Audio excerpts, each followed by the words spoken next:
अमित शाह जी, किसी भी राजनीतिक दल के लिए शायद 5 साल का समय होता है जब समीक्षा होती है। वैसे तो चुनाव हर साल हर वक्त चलते रहते हैं भारत देश में, ऐसा कहा जाता है, लेकिन लोकसभा चुनाव जनरल इलेक्शंस 5 साल में एक बार आते हैं। आपके मैनिफेस्टो का सबसे बड़ा और सबसे कठिन परिश्रम और परीक्षा जो थी वो थी आर्टिकल 370 की, जिसे आपने कहा आपने बिल्कुल हटा दिया, और कुछ और ऐसे प्रॉमिसेस हैं जैसे यूनिफॉर्म सिविल कोड।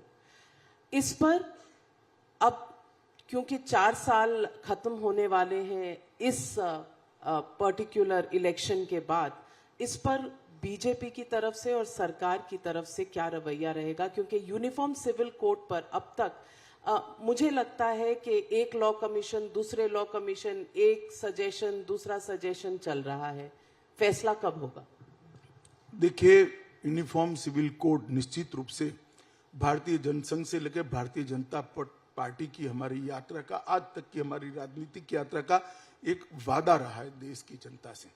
और न केवल भारतीय जनता पार्टी, संविधान सभा ने भी देश भर के विधानमंडलों को और संसद को ये सलाह दी है कि जब भी उचित समय आए यूनिफॉर्म सिविल कोड इस देश में आना चाहिए, क्योंकि किसी भी पंथ निरपेक्ष राष्ट्र के लिए, राज्य के लिए धर्म के आधार पर कानून नहीं होने चाहिए।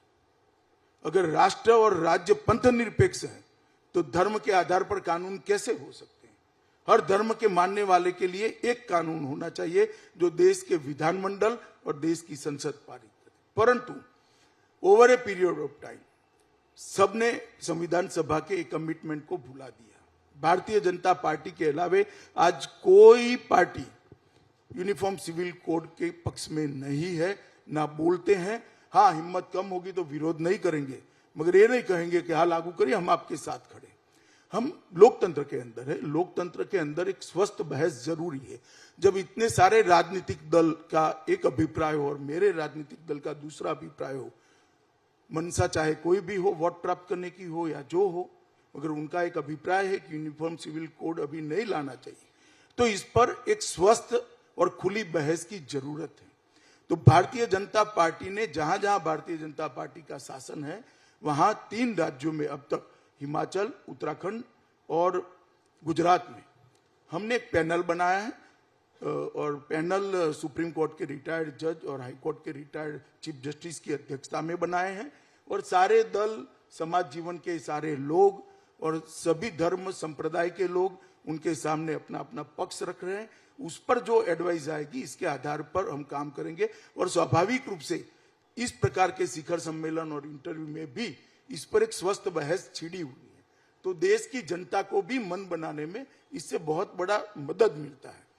भारतीय जनता पार्टी, मैं अभी भी कहना चाहता हूं देश की जनता को कि यूनिफॉर्म सिविल कोड लाने के लिए अड़िग है, अफर है और हम लाकर रहेंगे, परंतु सारी लोकतांत्रिक चर्चाओं की समाप्ति के बाद।